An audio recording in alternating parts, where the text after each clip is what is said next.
uh, structures within the flood zone, because it's another concern. But CB12, I don't know what CB9 is, but CB12 is one of the pilot communities for accessory dwelling unit program that HPD and the state are leading. So that's mostly going to be specifically for basement and attics. We typically think about ADUs for the transit, for the low density proposal that is, a garage or a separate unit. So yeah, I don't know if that covers a little bit or provides a little more information in that particular question. Jose, could you resend that? You sent frequently a question answer form, right? A form answering questions that had already been proposed. Could you resend that, because it went through WeTransfer and it expired? Yeah. Thank you. And we used to have a box.com account, but that has been taken down by Dewey. So it's a quite large file, but I'll create a new link right now and send it with the group. Thank you. And going off Barry's lead here, any proposals that you see, feel free to ask questions. So community board members, elected officials, if you are on the line, we are taking questions from you right now, 2 minutes max. Any other questions, community board members? Yeah. No, we're going to do all proposals now. Janika. So when we talk about, thank you, ADUs and district fixes, how will that impact? How will that impact like historical neighborhoods and neighborhoods with guys, help me with the word. Landmarks. Thank you, that's it, landmarks. Landmark buildings. Because obviously that would be an impetus to building and to making any changes. Yeah, that's a great question. So any development in a historic district or a landmark district has to be approved by the LPC. So if an owner is proposing to build a new structure or substantially modify the exterior of an existing, let's say, garage, they would still have to go through LPC for approvals. Okay, so this would not change that or affect it? No, not at all. Liz has a follow-up question. Hey, Audrey, it's Liz. Do you know if LPC has any standards that they've begun to create regarding ADUs? Can you hear? Yeah, thanks for that question, Liz. That's great. Let me check. I think I don't know off the top of my head, but I can find out for you. I can provide just a little bit of context on that. The LPC, it will be kind of like the final check for any type of development to happen in a landmark or a historic type of district designation. There had been requests similar to how we did this with the open restaurants component when we were having the shells outside. A lot of people start asking for models or for a template that they can follow. So that has been a request for many boards that are being put together. And I know the department, along with other agencies, are working together and creating some type of best practices guide for ADUs, as well as potentially facilitate architect and design guidelines for those.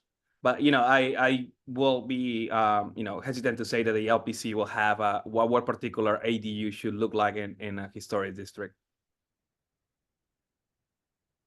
Community board member, yes. I have 2 questions, and I'll just say them both so you can have at it. The first one, it's landmarks related, but I'm not sure if it's the exact subject we're talking about right now. In your presentation, you said that at some point, I'm not sure where, landmarks would be able to transfer their zoning to lots in the vicinity. So please expand on that so we can get clarity on that. And also something separate, we in Community Board 9 have been overrun by commuters parking here. And one of the early things that you said was about residential parking. I'm praying that you were talking about the ones that are, that have to be in the building. But if we're talking about on-street residential parking, I would like to get clarity on that as well. I know Thank you. Audrey has the answer for all of this, so I'll let her take care of this. Thank you. Yeah, thanks for your question. So this would be spaces that were built as part of a housing development. So in the building, in an adjacent lot, it would not affect on-street parking. And this is, you know, the prevalence of you know, often people from outside of the neighborhood parking in Upper Manhattan and making it really difficult for residents to find spaces and causing traffic and congestion is something we've heard from, you know, boards 10, 11, and 12 as well. So we're sensitive to that concern, but this would not affect, it's not eliminate street parking. And would you clarify the piece about landmarks being able to transfer zoning? Yeah. So the original landmark TDR program was created in the 60s, you know, to relieve like financial burdens on designated landmarks, and allow them to, you know, transfer development rights to adjacent properties. And so this proposal would allow landmarks to transfer those development rights to more sites, including other zoning lots on the same zoning block as the landmark, or immediately across the street or at an intersection of the block. So basically it expands the radius from the existing TDR to you know, more to a broader radius. And yeah, that's the short answer. Mary, I'm Signy, can you? One key aspect on this too is, like, you know, currently the expansion of the PDR program is not allowing R1 to R5 districts, so that's also being relaxed. So when we're talking about the expansion, it's not just, you know, yes, we are allowing those to move a little bit farther than the exact zoning lot or the block, but it's also part of like expanding it to a whole new universe where, you know, low density districts are, you know, previously not eligible for, you know, using those traffic development rights. And Audrey touched on this early on in her presentation. You know, the burden of development has been carried a lot by the medium and high density district for many, many years. And we have seen that these modest increases in development in all the other districts equally throughout the city will, you know, facilitate more housing that is extremely needed. Wait, I have a new question for Monique and then Barry again, and then Shanika. So, I'm sorry, so two quick questions. I mean, I'm sorry, I was trying to follow up on the question Daria asked. Maybe I'm not processing it correctly. But you're saying that there's no mandatory parking, for new structures, and yet it would not affect street parking? Did I misunderstand that? Because to me, I don't understand how that could be possible. That's my first question. Yeah, exactly. Yeah, happy to clarify. So the so right now there are certain developments that have to build parking. They cannot opt out of parking, and that can even be in neighborhoods where there isn't a high demand for parking. So what happens is developers wind up sacrificing space that they could otherwise use to build housing to create parking on their property. And this, you know, this doesn't, it doesn't affect, you know, the, you know, it's not like if they don't provide parking, then they'll have to, you know, commandeer a bunch of spaces on the street. You know, it's just related to, they can provide parking if they want to, and if there's demand for it, but they are not mandated to provide it. Okay, I mean, I know that that doesn't sound like that would apply to our CB then. So that's a conversation that would have to be had, because parking is an issue in our CB, correct? Exactly. Correct. Okay, so that sounds like a further discussion. And Yeah. we're happy to, you know, provide more information on the research that has been done on this. One thing that I will say, we just had a project in Brooklyn, you know, kind of like where there are no parking minimums as there are in Manhattan. The 40% when you're doing a new development, you had to provide 40% of parking is mandatory. It's not required for income restricted units, but in Brooklyn you have a maximum amount that you could provide, and you can also go the special permit route, which a lot of large developments do in order to reduce the amount of parking that you're going to provide.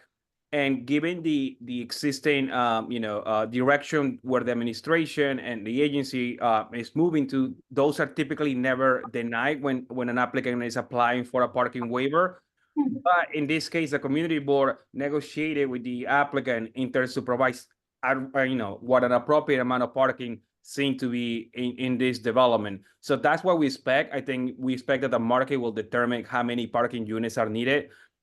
Especially in Upper Manhattan, given the bedrock, it's extremely expensive to develop parking. And as you go higher in Morningside Heights, and you're going into Inglewood because of the altitude, and some developers will stay away from developing a little bit larger buildings in order to avoid just providing 6 units of parking that will be required. So we also expect this to be something that determining pertaining to the market how many spaces will be provided. And if there's a rezoning that will be happening in the area, they will go through JULAR. There will be a whole community review on this, where there will be an opportunity to discuss with the community board about the particular aspects of the development. Okay, did you want to? We have more people, so. Okay, so my second question. Yeah. Okay, thank you for going over that. The second question I had was small and shared housing. Once again, the way I'm reading this, I mean, how is that? It sounds like a SRO. Maybe I'm being crass. Exactly. So how is that? How is what you're proposing different from the SROs we used to have that were frequently a part of our community? Yeah, I'm sorry. Audrey, you want to answer that? Sure. Sorry, my computer froze. Can I pass it to Jose or Damon to take this one while I restart here? Sure. Yeah, no, Sorry about that. It's my understanding that this is meant to emulate those SROs that you mentioned. So I think perhaps the only difference is that it's not just about single resident occupancy, but that is indeed, I think, correct that this is inspired by the success and value of SROs in the past and trying to really allow them to exist at all again. The unfortunate truth is that they haven't. They've been practically illegal to build. And so this is indeed bringing back SROs. Yeah. And Audrey answered this question in her memo, but I just wanted to add in the conceptual component on this. When this was eliminated, there was the idea that there were undesirable places to or type of developments to have in community, with a misconception that if you don't build as a road, somehow homeless people are going to disappear, or people who are going to be benefiting of these units and shelters were going to disappear somehow, because that these type of developments weren't being built. And that's not the case. We've seen the exacerbation of homelessness. We have seen the exacerbation of this type of housing that is, not just for homeless, just not for transitioning, but it's also part of the the roommate situation, the young adults, the people that are just starting to get in the market. And so the shared housing component will has the requirement of having these shared kitchens and more about a community facility type of development on it. It's less than just sharing an apartment within a building per se. A 3-bedroom apartment just subdivided in between my friends. And a shared housing development, typically you will have to have a sponsor or a management partner per se. And Audrey, feel free to expand on that. Yeah, thanks, Damon and Jose. And I just want to emphasize that these will not be like the SROs, like with a chicken wire mesh ceiling, Bowery type SROs. These would be subject to the Building and Housing Maintenance Code, and they would be conform to current standards of habitability and livability. And to echo what Jose was saying as well, it's not that we, want to force anyone into a particular type of housing. It's more that more people are living alone, and are housing right now people who are single, might live with 3 other people in a 4-bedroom apartment. And we recognize, we believe that those multi-bedroom apartments are much better suited to families, and there is a huge shortage of 2 and up bedroom apartments. So we're hoping that these small units take some of those pressure off of those family size units. Thank Okay, you. next question, Barry, then Shanika, then Joyce, then Edwin. I have 2 very specific detailed follow-ups on other people's questions and then my own. One follow-up on the landmarks question is, what is the new distance or boundary that a landmark would be able to sell their unused air rights to? If currently landmarks can do the same block or catty corner, like they have that 1 block radius, what's the new radius?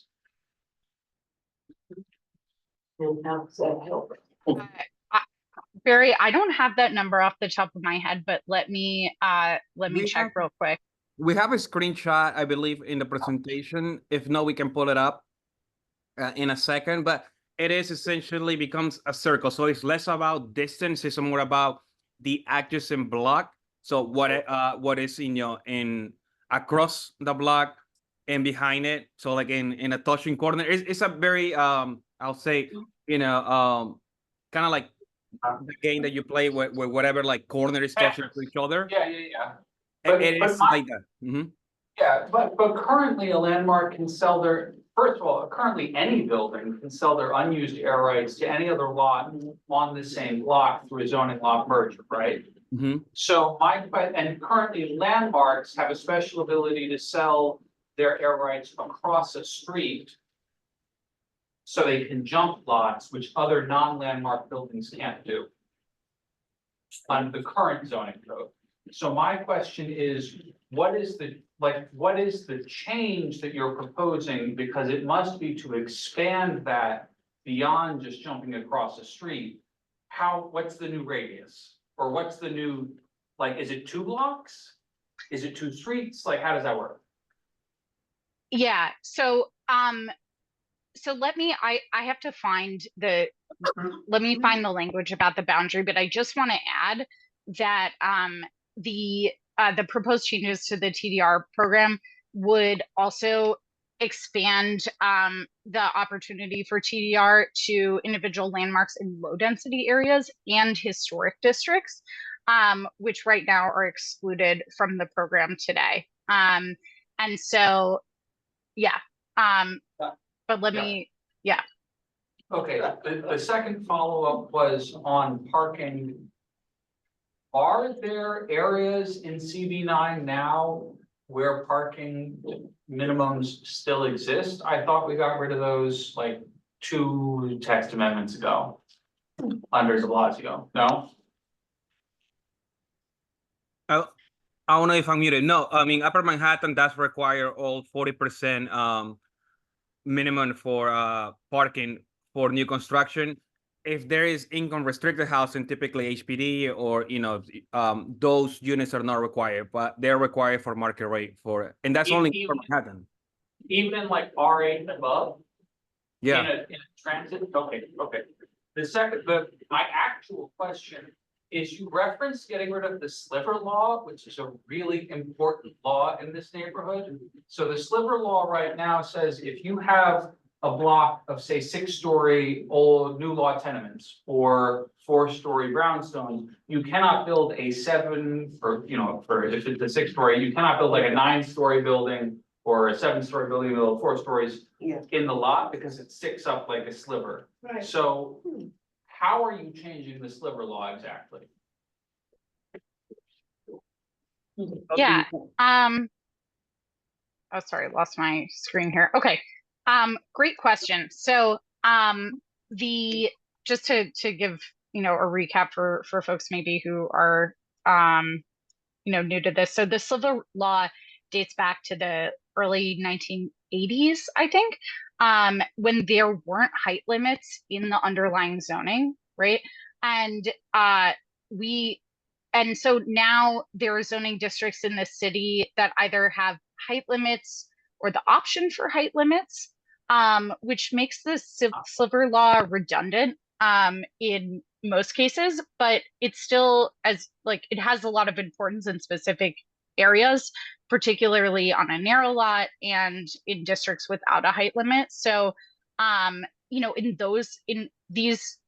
in particular unique cases, the Silver Law would still apply.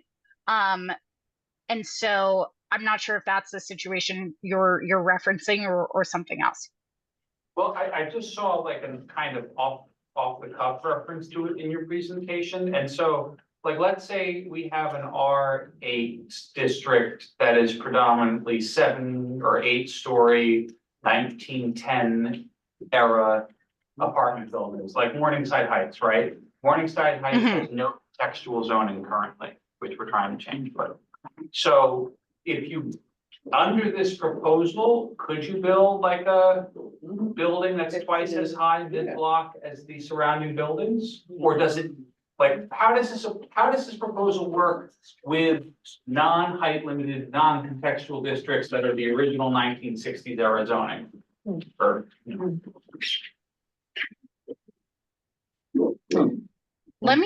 That's a great question, Barry. Thank you for that. Let me get back to you. Because I think that's.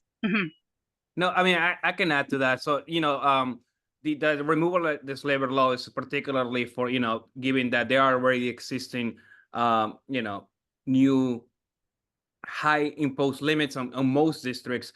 But in this case, so the expanded flexibility of CHO is also, we are not rezoning, so we are not converting, a RA to a to a contextual district like an RAA, but we are giving the flexibility, and I think that's finally one of the most exciting proposals in this, but it's not really described as fully in detail, but it's within the district fixes, is allowing irregular lots, those non-contextual lots, to comply with contextual zoning, what is formerly known as quality housing.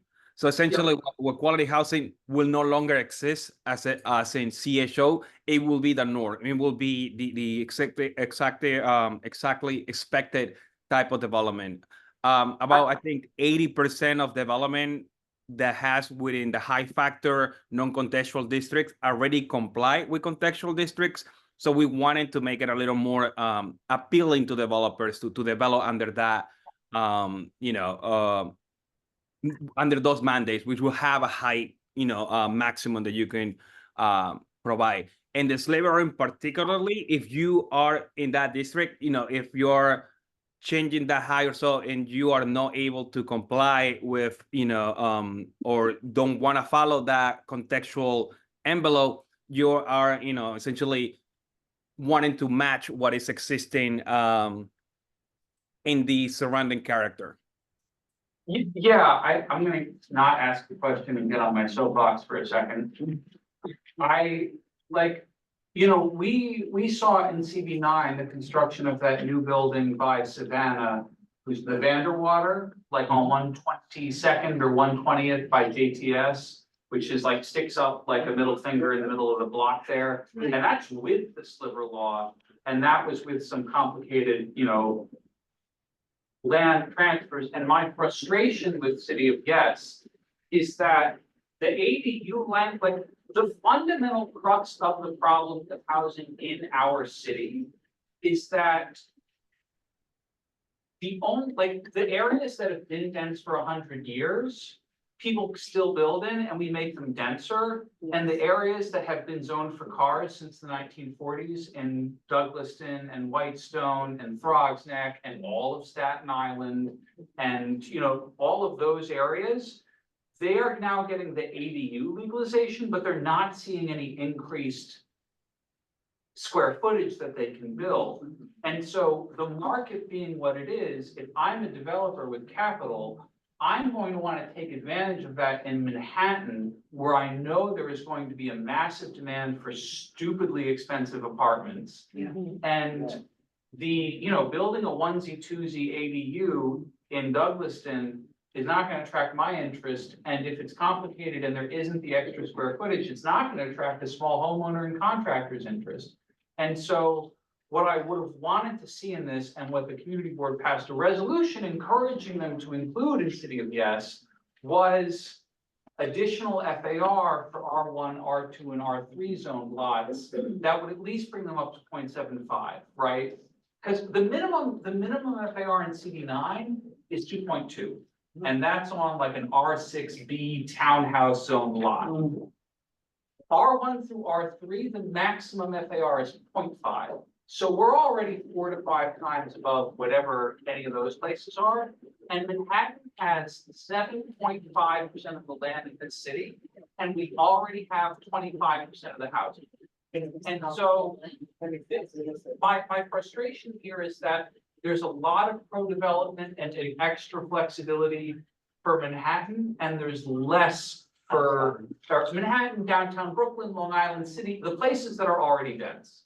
And there's relatively little increased flexibility in those other places. All right, soapbox done. You're here. Shanika, Joyce, Edwin, Heather, and then we have to move to public members, public statements and questions. Okay, Shanika. All right, just very quickly, first is a statement that I see a lot of recommendations by your team, but the lack of addressing the parking crisis in our area is short-sighted and a bit irresponsible.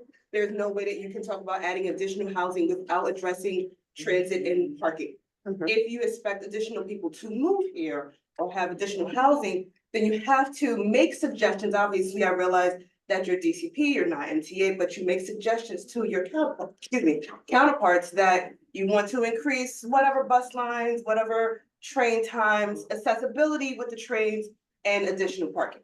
So that's first. And then my next question is, you mentioned that there would be no segregation, but we've seen it already at the building on 28th between 7th and 8th Avenues, at the building on Varick Street in Broome. There are separate entrances for affordable housing and other buildings, but I don't know them offhand. So who's going to be the enforcement agency for them? That's a great question. Thank you. When were those buildings built? The ones you mentioned, I'm not familiar with them. The one on Varick Street was maybe 2018-ish, 2020-ish. Okay. Yeah. Yeah, I'll have to look into that. Thank you for flagging that.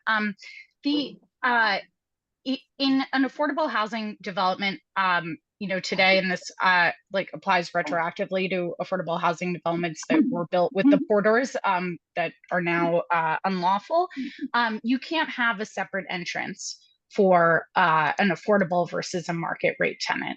So that's not, it's not something that HPD does. It's not something that, a private developer would do. That would be unlawful and out of compliance. So it's not, so while I don't doubt that there have been many documented instances of corridors and separate entrances prior to the enactment of the law that eliminated them, those will not be included in buildings going forward. And HPD will be responsible for enforcing that?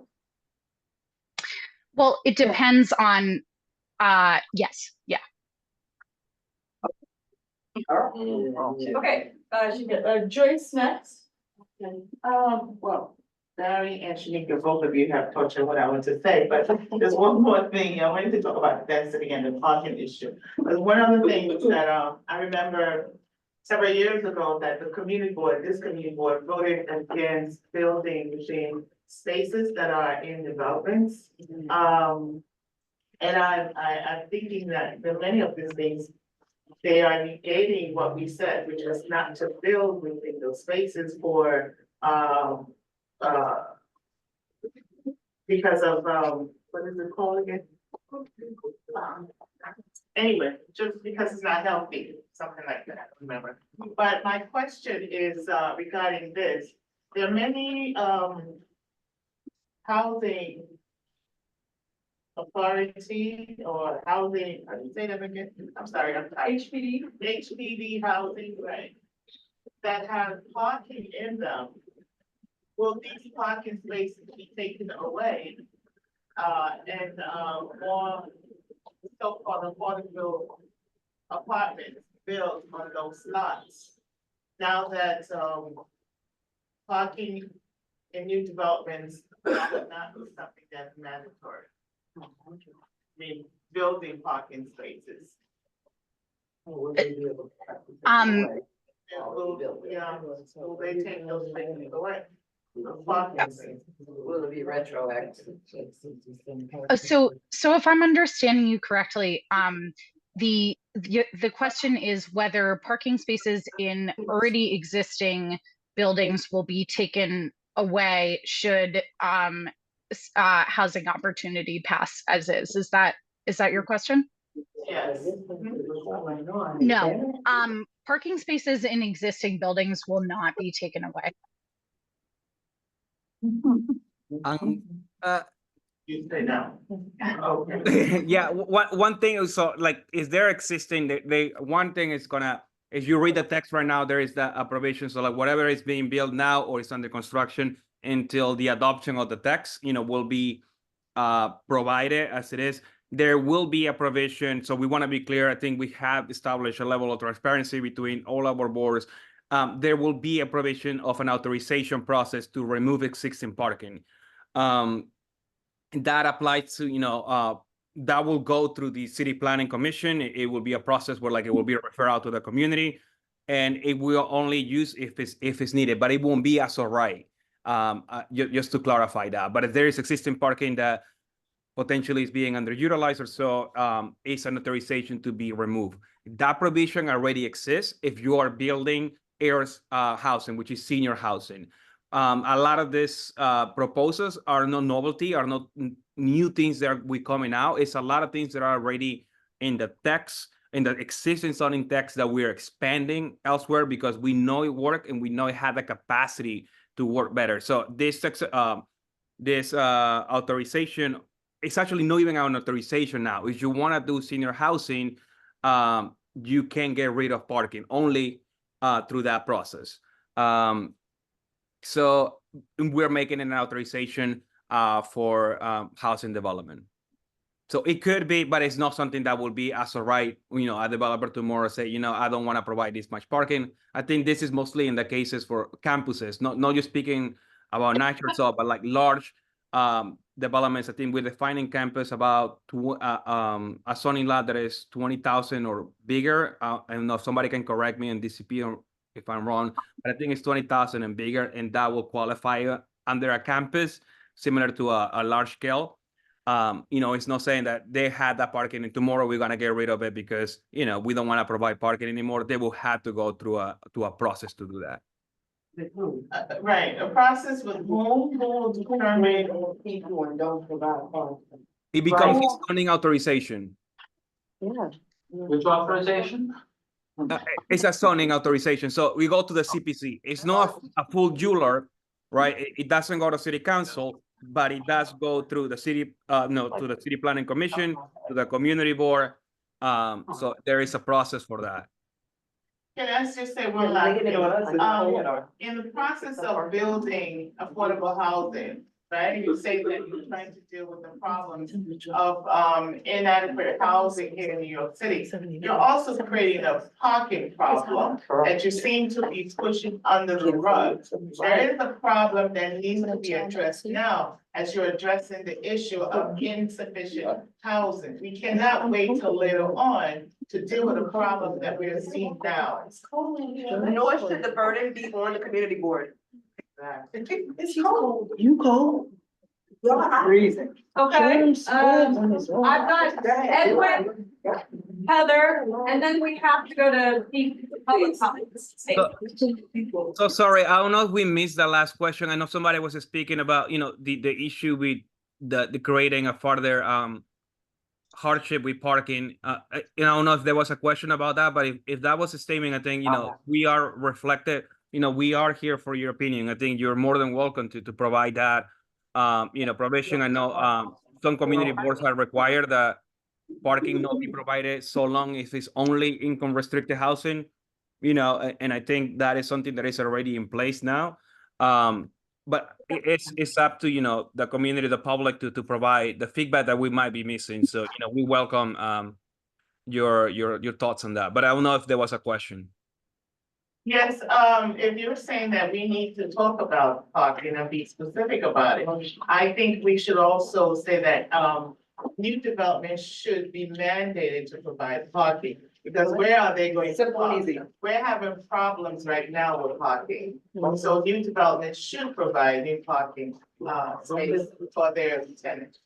Absolutely. Absolutely, that's what the law. They've made a bunch of other recommendations, why not make that one? Yeah, I think that's a good point, and I'm glad that we're having this conversation. What we've found is that developers will provide parking when there's a demand. And I think, as Barry alluded to, developers are very keen to maximize profit on their developments. And so they they study and anticipate where there might be demand for parking. And so developments respond to those perceived needs. And I think that, developers will continue to provide parking where it is needed and wanted. No, they're saying that in our district it's needed, and we want it to be mandated that they provide parking for their residents. Exactly. For the vendor. Noted. Thank you. Thank you. Edwin, then Heather, then public comments. My question is in regards to health and environmental. The health impact that this will have from the noise pollution. I read your noise mitigation plan, but it is insufficient. Is that something you guys are planning to address, to look at? Because it has an impact on people's, those who are coming and those who are. Yeah. From my understanding, can you elaborate on why it's insufficient? So when I read your proposal that was posted on the link, the decibels reader that you guys are using, when you look at WHO and their guidelines, these are, outdated. I think that going back and looking at it, just so we can make sure that, we don't adversely impact those who will be living next to these new development, and those who are coming not to become frustrated. We don't want a community to deal with more stress, but this is something that we have to take a look at. These spaces that are being built are very small, and that creates more problem to maximize profit. These are not pre-war apartments, so this is something that we have to take a look at. Mm-hmm. Thank you for that. I will make a note. That's a great flag. I will say that we for all of our projects that go through environmental review, and not just for projects that take place in New York City, we follow the guidelines in the seeker technical manual, and so the guidelines that are laid out for noise there are the ones that we would follow for this and every project. Just putting it out there, and I 100% hear you on the noise problem and how this is being perceived. So thank you. Heather, and then public. Yes, will you please clarify what you mean by allowing for more shared apartments to enable New Yorkers who want to live alone that would ordinarily be forced into precarious rooming situations? Are you suggesting that people who currently live in a 2-bedroom apartment, for example, a 3-bedroom apartment, people who currently are putting up dividers to increase the living space? Are you suggesting that practice will be legalized? And I'm concerned about circulation issues when you start increasing the amount of housing in a defined overall space. Yeah. Yeah, That's a great question. So so what this proposal is aimed at doing is a couple of things. One is to there's some neighborhoods that have a high degree of overcrowding in housing, and so by making it possible to have small and shared spaces, for example, a shared space could be you have a college dorm room style suite where everyone gets their own individual bedroom with a lock and key, but then you have a shared living room and bathroom, or people have ensuite bathrooms and they have a shared living room and kitchen.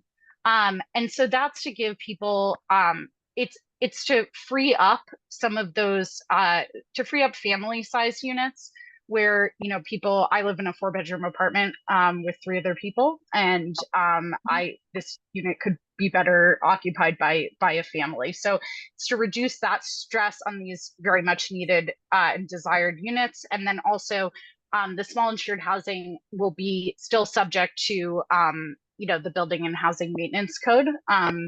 And those set out specific requirements for how many people per square foot, and things like that. Does that answer your question? So I just want to confirm, so you will be legalizing the ability for a 3-bedroom apartment, for an example, for individuals to put locks on their doors to make it an individual space then, instead of a 3-bedroom apartment, that you're legalizing. You can legalize a 3-bedroom apartment into an additional 3 individual units. So yeah, so that wouldn't quite be the case. It would be, let's say I'm a developer, I'm building a building, and the apartment layouts are, let's say, 3 or 4 bedrooms.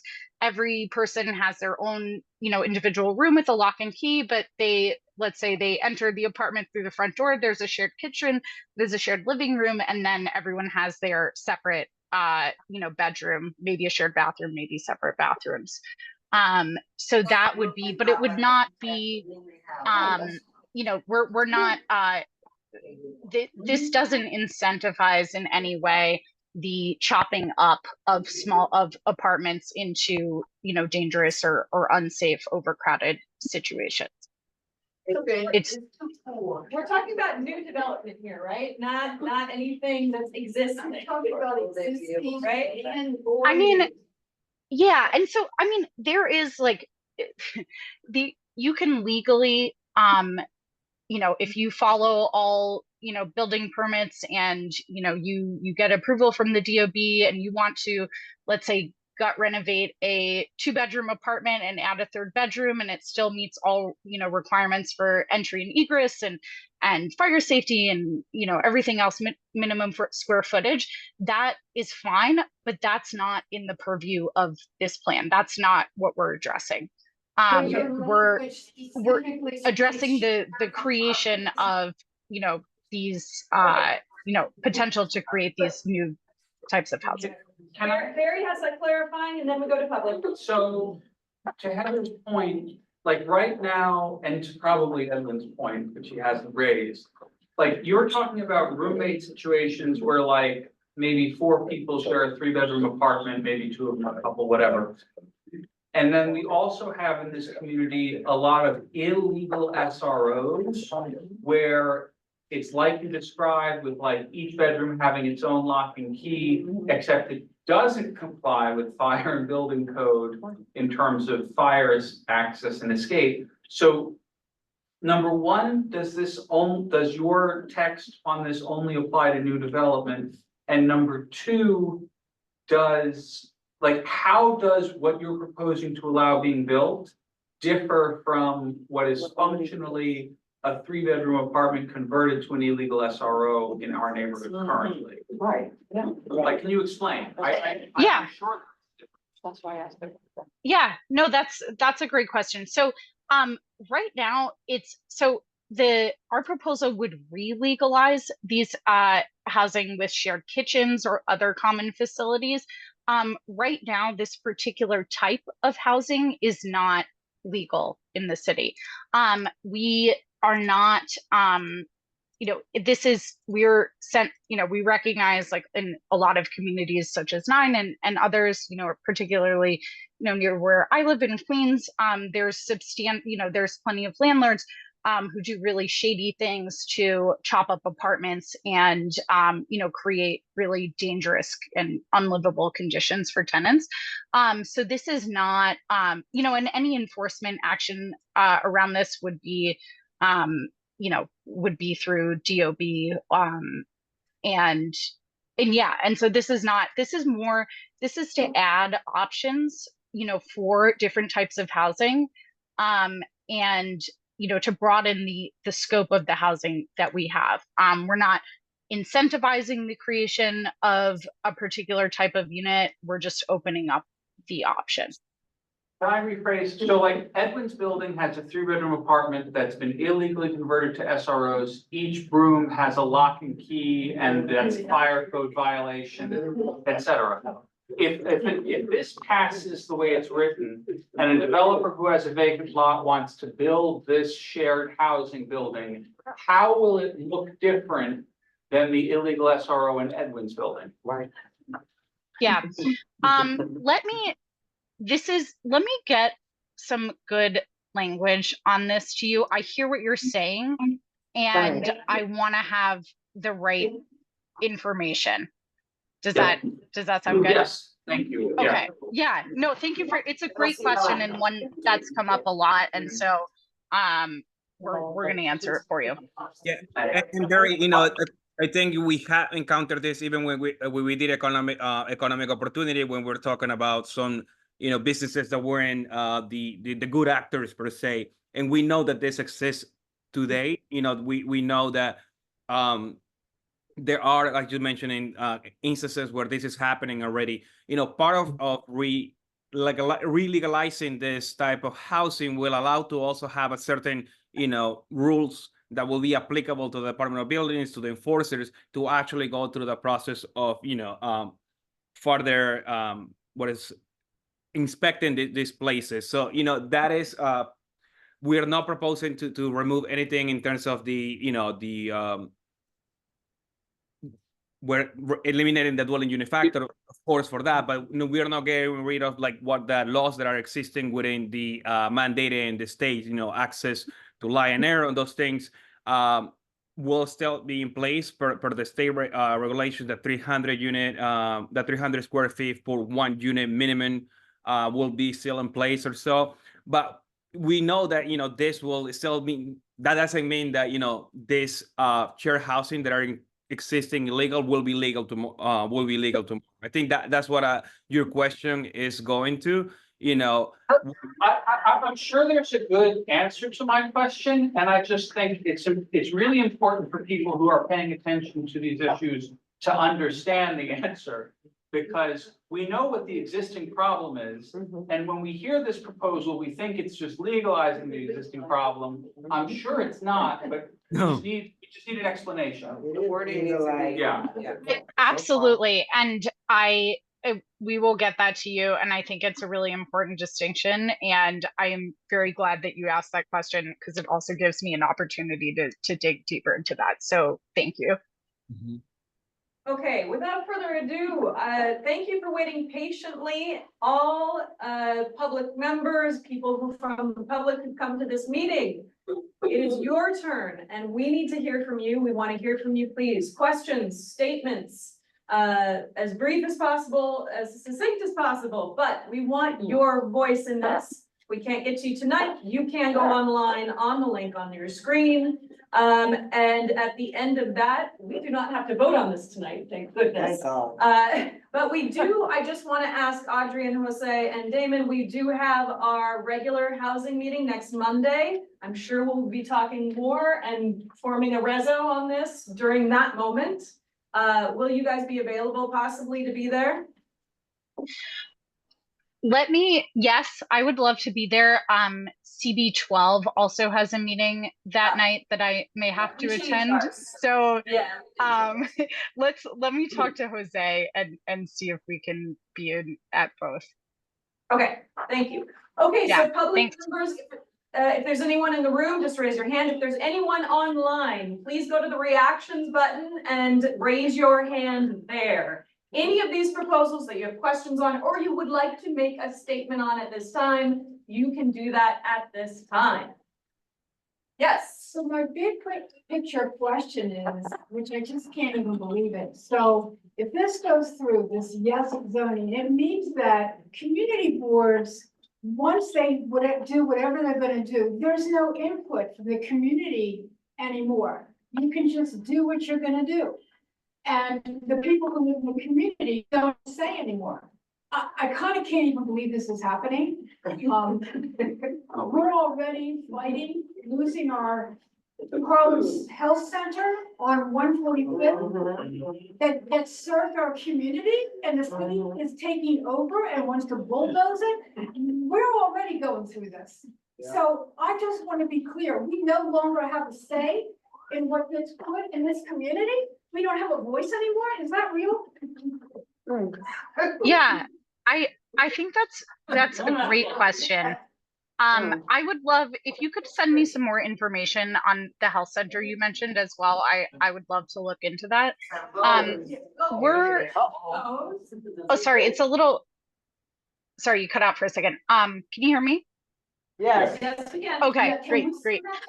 Yes. Yeah, and so I just want to note that you know, the vast majority of development that happens in the city, 90% happens as of right, including many of the buildings that are you know, disliked by Community Board 9 and other community boards. And so this proposal is not reducing the power of community boards. Anything that comes up, you know, like future zoning text amendments, you know, non-ULURP actions, as well as ULURP ones, will continue to get you know, the same standard and scrutiny from community boards and electeds and other members of the public. But I feel like there was more to that question. Maybe that did I answer it, or do you want to could you elaborate on you know, some of the what you feel is the power being taken away from community boards? Yeah. That, I mean, we need to have oversight, absolute oversight on anything that the city wants to do in here, and we've already suffered. We're already suffering of what the city has done. And so I am not okay with any of this. We, the community, know what we need. We know what our problems are. We know the dynamics. We've been here. I've been here 25 years. So for the city, who's in a desk somewhere else, making decisions about anyone else's community is just wrong, period. All right. Agreed. That sounds like a statement to me. Agreed. I think you all. Time's up. We gotta move on. Yep, thank you. We have Yuen on the line. Thank you, Yuen. Thanks, Sydney. I just want to add to the comment of the previous speaker, who talked about and I'll just comment about the majority of the developments in the city are as of right. Now that is the quote unquote the more that the previous speaker is talking about, that communities are voiceless in the case of buildings that are as of right. So instead of the city of yes, you know, giving these developers more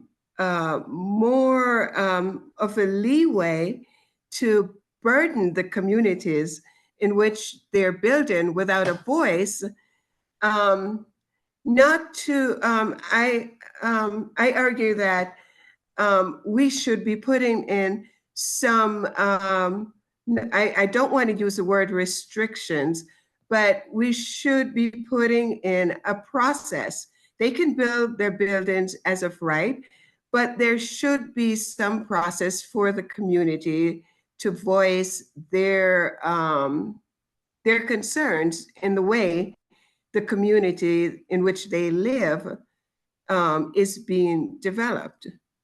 And I think, you know, overall, My issue with this, with the city of yes, in each of its component, is the lack of clarity surrounding the enforcement piece.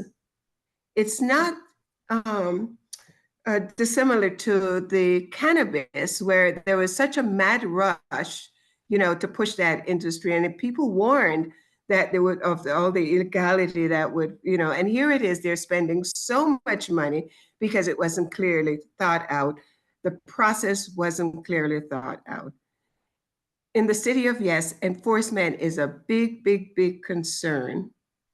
And also the building of campuses where there are, what is it, where there is ample space that the city thinks that they should build, infill these campuses with more buildings. What about the health concerns?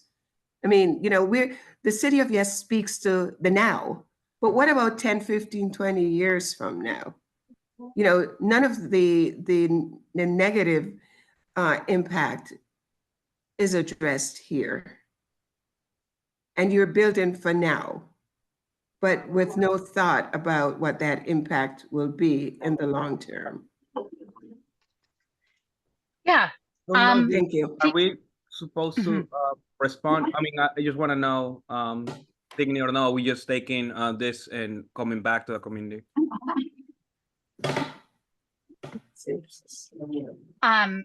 Ewan, I hear you 100%, and I think that there's there's a lot to be said for what degree of community input and active planning and participation would create a city that works for most of us, and I think that's an ongoing conversation in planning and development and many other circles. And so I hear you on that. The DCP is not we can tell you, or zoning can tell you, where something can be built, how big it can be, and what uses can be done in that building.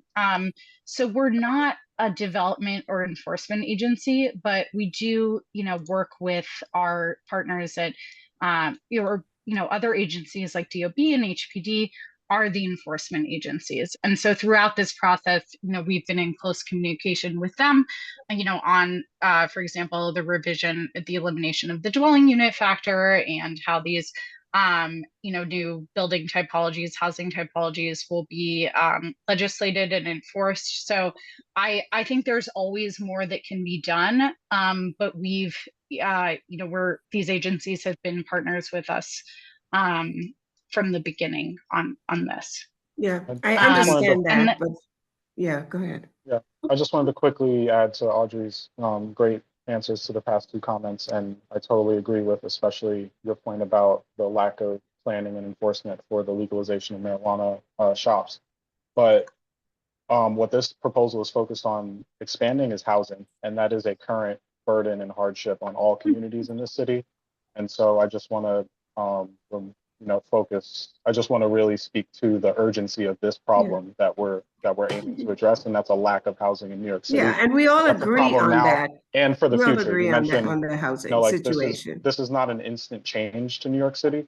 This is the predicted changes here are incremental changes in housing, not an instant boost to construction on day one. So this is about the future as well. Yeah, I understand that. And just one comment before and what I'm saying is the plan creates opportunities. Your time is up. Yeah. Time is up. All right. I would like to make sure all public members get a chance to speak. Are there any other public folks that want to speak or ask questions? Going once, twice. Okay. With that said, we will be, as the housing committee, meeting next Monday on the 17th. We'll be forming more of our thoughts on the reso. We will be starting that reso so that we can bring it to the general board and voting on it next Thursday.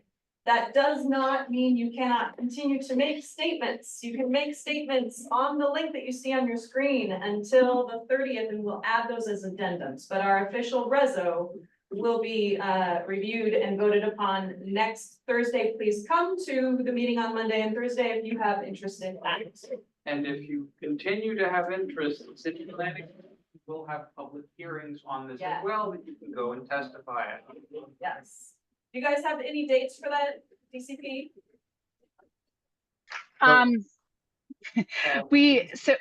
There will be, Jose, correct me if I'm wrong, but the public hearing for this should be in September.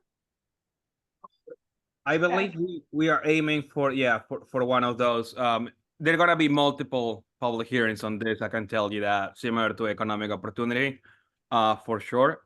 So I do have some responses that I wanted to provide before we go. So just let me know when the time comes, and I'll provide those. But in terms of what comes next on this, we are expecting to get a resolution, and we are very interested on this. And your support, but also on your recommendations. And I don't see it so much as conditions on this. I see it as recommendations of how to improve the text, how to improve the proposals. I pasted in the chat where is this coming from? I heard before when somebody was saying that we're taking away a lot of these what little less is what is part of the community's purview to oversee the development. So a lot of these proposals are coming from the Where We Live report, which is the fair housing report that the city is using for structuring all of these developments. Damon and others say very, very well. They said this is about housing. Our projections, our estimates, and the EIS is between 10 to 15 years, period. It's incremental housing. I think, I had this meeting already many times. I've been to many community board meetings and I'm very tired. But I think one thing that I have learned, and especially community boards that are doing this twice or three times on this text amendment, realize that, when you come with such many proposals, you had the impression that this is going to be such a huge change into what is already happening. But in reality, it's a very incremental piece that is moving, slowly the needle into producing more housing. Typically we come to you guys when we are doing an R6 to an R10, which is adding more than 50% of density. Here we are talking about in UEP, in very few selected areas, only medium density, a 20% increase of density in change of, at least 20% of affordability. It could be more than that. There's some districts actually that will require more than 20%. Because of the added floor area that is being matched. Those are the details, very complicated ones, but those are for example in the R5 district, which I don't think there are any in Manhattan, needs a little more floor area in order to accommodate that extra 20% within the zoning envelope. So those are things that are in detail. The campus infill, I think a lot of people are very hesitant with the much added density, again, by doing this proposal at a citywide level. And I like the response that I got from Barry when I responded that we are actually indeed increasing the FARs and the R1s to the R3 districts, which has never been done before. And we had a discussion many months ago with CB9 where we say, just because you're adding additional floor area doesn't mean that people will build. That's a risk that we have. That's what our estimate range is, between 55,000 new units of housing to 100,000 units of housing, right? Like we have such a large range of what's going to be produced, because we have a very, an optimistic numbers of how many we can produce by all these measures. But we also got a low number of what we can produce. It's about, I believe, 1 unit increase per acre across New York City. So that when you look at the macro perspective, the impact of this text amendment is, finally putting that pressure, or finally taking the pressure from those medium and high density districts that have been carrying the burden of development and putting it elsewhere. We're talking about Staten Island, which we're having a harder battle out there. And, we joining those minutes out there too in Queens as well, which haven't seen, the transit-oriented development, that town center type of zoning. If, you guys are reacting to lifting parking mandates in here, I am all for it. I will take, yes, keep parking, but, I feel like you guys are not, against the added, universal affordability preference, for example, which is, for that 1% or 2% of FAR that's being added in the town center transit-oriented development. We are having to fight extremely hard. All our resources are being put into that because we haven't done anything like this at this level. So I just wanted to say, I do appreciate the questions and the feedback from the community board. I'm more than happy to keep answering all those questions. Like I said, we sent 34 pages of Q&A. We can send 34 more if it's gonna help you and ease your mind. I know that we can say a lot of things that are not gonna, make you trust me, because at the end of the day, I'm just a city employee working at Department of City Planning, and I wish I can assure you that the organization is gonna be fine. We got it. I will just say. Okay. I will just One say. point from Barrett, we want to thank you. I would just say one thing to DCP about this. As someone who was on the Housing, Zoning and Land Use Committee in 2014, when ZQA and MIH got shoved through. Yeah. And we mostly supported MIH. This is a much different and much better process, and it's largely due to the hard work that you all in the department are doing. MIH and ZQA were shoved through in maybe 2 to 3 months. City of Yes has unfolded over 2 years with extensive outreach. You guys are at every Housing, Zoning and Land Use Committee meeting. We've got until September when the CPC is taking public testimony. This is much better than the last major overhaul of housing zoning that went through 10 years ago. And so I just want to say thank you. And while we're giving you feedback, and it may come as harsh occasionally, it in no way is meant to undercut all of the really good work and hard work you all are doing. Well said. Thank you, Barry. That I really appreciate it. I just want to say also thank you to your board and for the robust engagement and time and attention you've given to this proposal. It's really amazing that I think you're the only board to solicit feedback via QR code, via web-based platform. So I love that you're trying to expand the number of voices in the room, and I really appreciated our conversation tonight. So thank you. That is what we do. With that, we're closing public hearing. I'm giving it back to Victor. Thank you so much. Appreciate it. Thank you. Thank you. Thank you, Sydney, Barry, everybody. Appreciate it. Right. We were in the movies. Most probably it's. Alrighty. Is that the end of the meeting? Do we leave it? No. End of public. End of public session. Public hearing. Oh. Moving into back to board business. Alrighty. You can submit again. Stay, but you don't have to. All right, we're moving on to action items. Correct? First item is ratification of the letter of support for Hold Now. Who's presenting that? You? That's the one from, Oh, I don't have it. controllers. All right, come back to that. I don't have it in front of me. Clarification of letter opposing budget cuts. Quita. The letter to, Mayor Adams and, the city council speaker and our two city council members is to encourage them to do whatever they can opposing budget cuts to the Rainbow Club, clubs particularly at Emma Bowen Center, but really for all of them that were, cut. Because of the service and the harmony they provide for those dealing with mental health issues, drug and substance abuse. The data's in, the letter, and there was a large rally at, City Hall yesterday, Tuesday morning. Right. That seemed to be pretty well, attended. And so, we're hoping that this support will garner, will make the mayor change his mind, you know, let's just see, it's worth the. I believe the Bowen Center held a rally also. And that's the Yeah. same one. It was about, I'm not sure how many clubhouses altogether, maybe 15 of them, maybe more. I move to ratify the letter of closing budget cuts regarding the Emma Elba Service Center Rainbow Clubhouse, and I request unanimous consent. Second. Any opposition? No? Hearing none? Passes. Unanimous consent.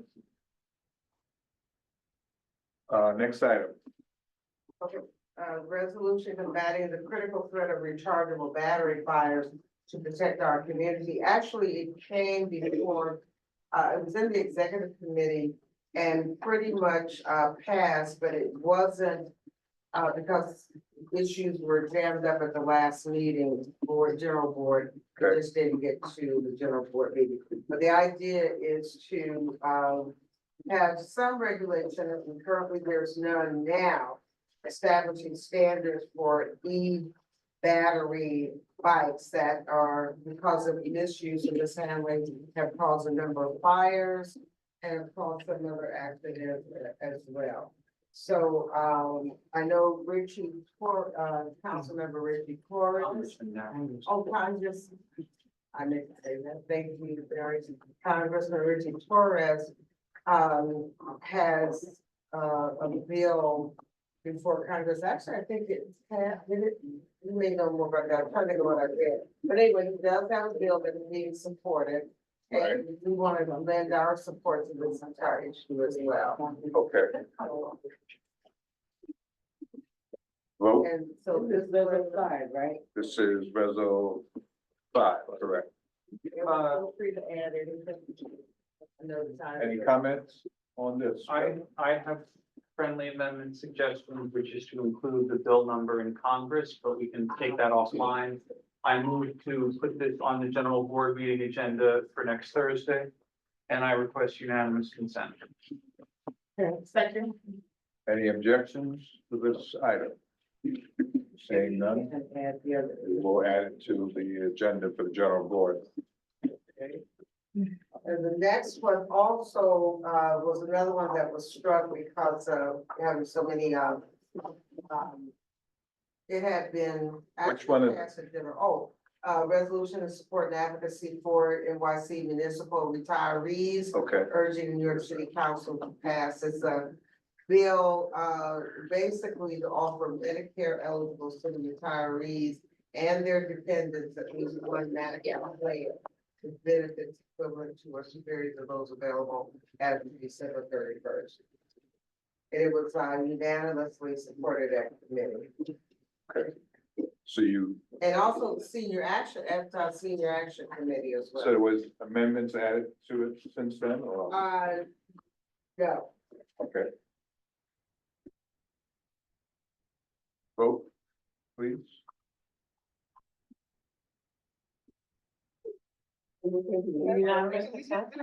Yeah. Any objections to that? I'll second. Second by Barry. Okay, And then the next one is a resolution opposing the city's budget cuts to HIV programs. all right, That pretty much speaks for itself. This program has demonstrated success. Increasing the share of patients with virally suppressed HIV levels from 39% to 62%. It has a great track record. The mayor wants to cut this one, and we're urging him again not to. There's a Whereas direct to charge to the use city self account and budget by $75 million, including a $5.3 million cut to the program, the to continue success and expansion of the undetectable program and other vital HIV services. I move that this be added to Thursday's agenda by unanimous consent. Second. Any objections to this? Hearing none, seeing no, be added to the agenda for general board. Next item. And then the other basic is promoting, environmental sustainability and public health through increased tree planting and education. There's a new push on for more tree planting because of the health benefits of having, more trees, cutting down, asthma and other, pollutants that are in the air. Okay. And we also know that back in 2022, Parks and Landmarks we had agreed to its 1 million planting. I'm not sure how far the city has gotten with that, but we mentioned in this proposal, in this resolution, that it supports that as well as certain plantings have not taken place. But there's a push on with the number of organizations to increase that we're supporting this for environmental reasons. Alrighty, vote on that. Unanimous. Unanimous consent, Ms. Dunn, second by Barrett. Alrighty. Is that it for health? Well, there are two other ones. This one, and this one actually, was passed in, this in executive, but, there was interest in having more information where we haven't provided it, the housing insecurity, stress and court system and how, it puts a burden on tenants and going back and forth, the mental stress. And so a lot of it has to do with some funding that, would help us that was cut and asking it to be restored. Okay. To assist tenants who are really going through a lot of hassles with, dealing with the court and housing insecurity and court system. And I believe it supports a resolution that came out of housing. Right. And so we can mention, I just didn't have the particular resolution. I think you guys did it maybe in December. I have. But we could add, we could add in a whereas if that's in support of that. So this deals more with the health and the stress. If you have that. That's what you want to refer to it as.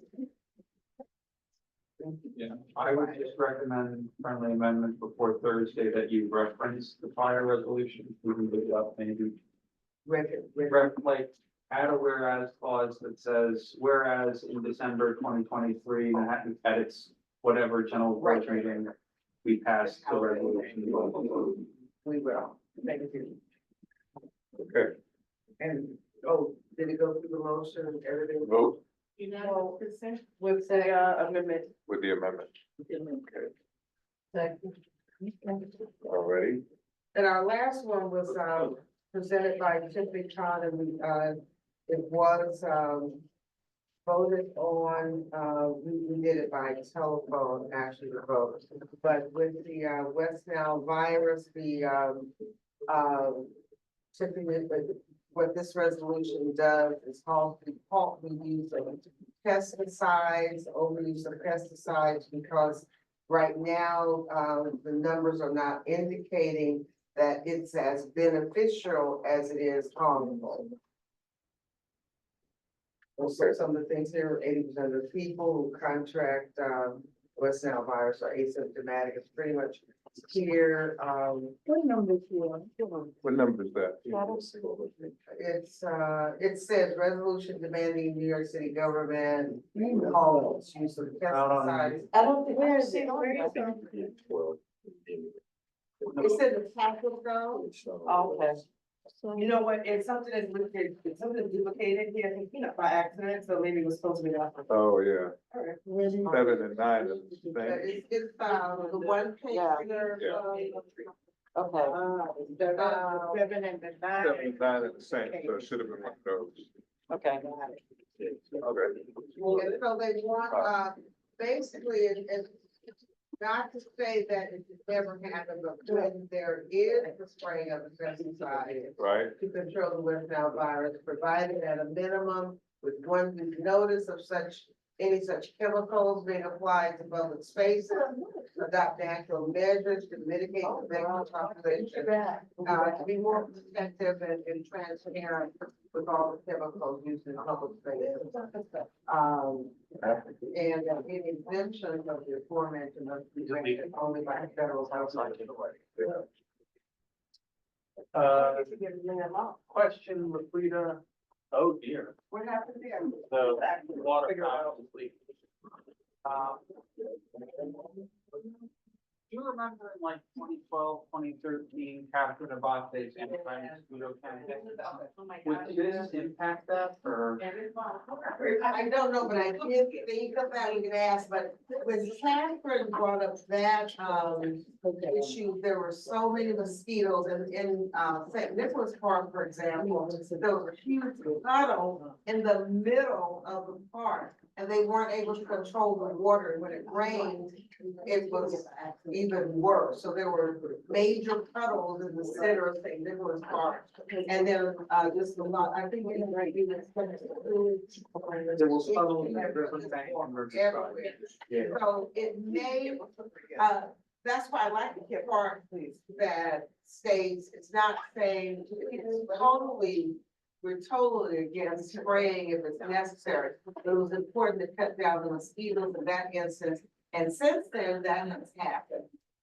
So, but when it's needed, yes, in a transparent way, that's what this is suggesting. I think that they can be pushed to use of freeze lanterns that are anti-mosquitoes and using other measures. We need chemicals that are now endocrine disruptors. But I think that's where she was coming from with this stuff, that data showing that it's having a harmful effect in the community. So that's to say that for them not to do it, but to be conscious of the adverse effect that it can have on the community. Right, that's Minimize what, the- right, that's what the B is there for, resolve pretty much states. But, the next spring is supposed to happen, I believe in August, before we meet. Although we meet in August, but before. so let's take a vote. Sound like there's some issues with it, No, I do. No, the issues are settled. Yeah, I would put the added to Thursday's working. okay. I request Unanimous consent, Barry has requested, Second. second, any objections? Hearing none, it'll be added to the general board agenda. Okay, that was it. So what's left? Are you going back to number one, Victor? Yes, going back to number one, did we do seven? Oh, seven was, 7 and The 9 whole was the same. now letter, I think. Okay, so number one in your packet is the Homes Now budget. The man has invested $2.5 million over 5 years into the city's capital budget, permanent affordable housing.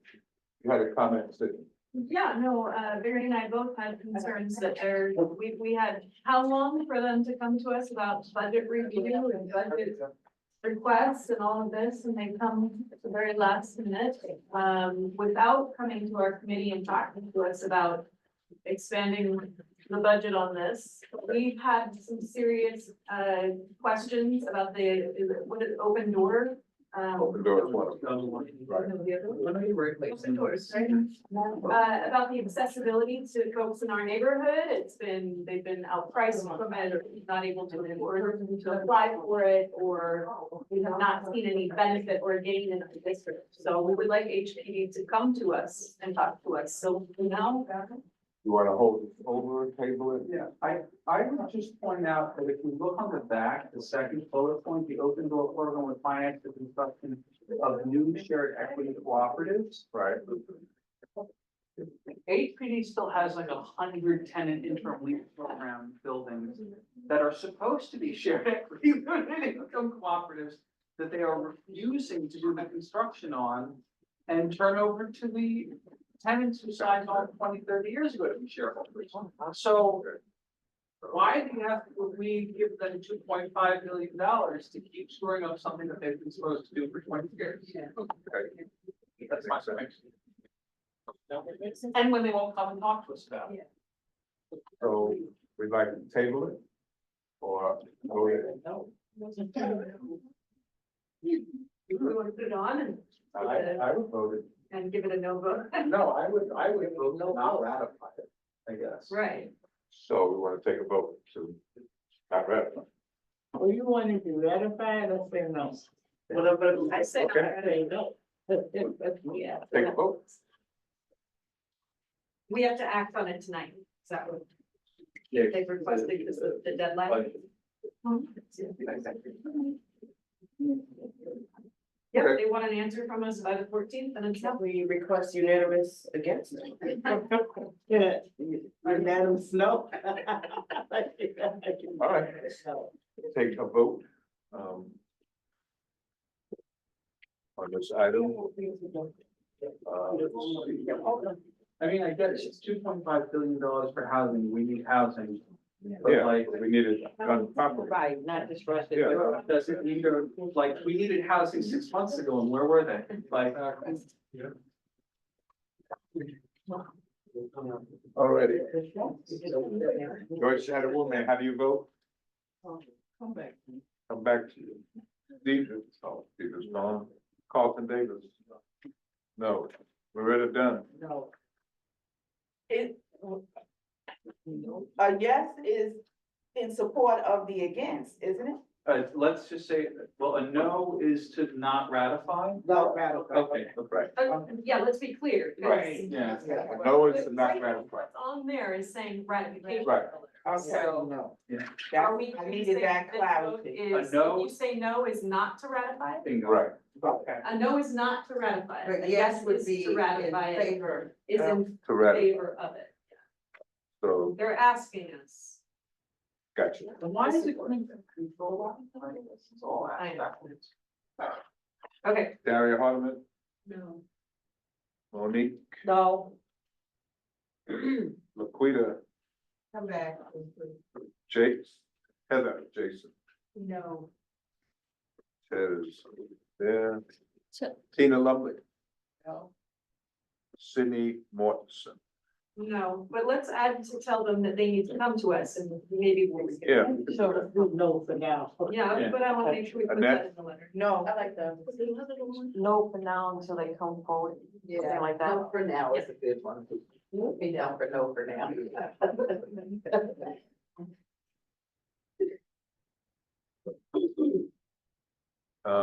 Barry Weinberg No. and Shanika Wilson, No. so. We should reflect in the letter. So we'll do a letter too. So it was a no, it was a no.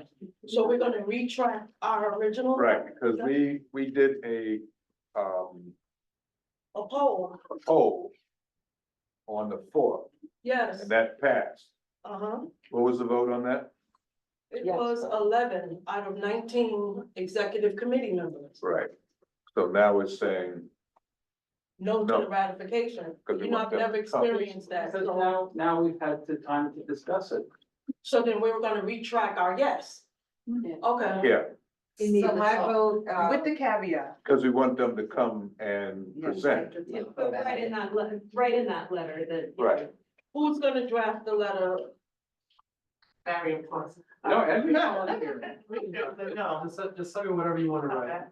You already have it. I can. So you send me an email with whatever, and I'll draft it and I'll send it back to you guys. Okay. We'll work it out.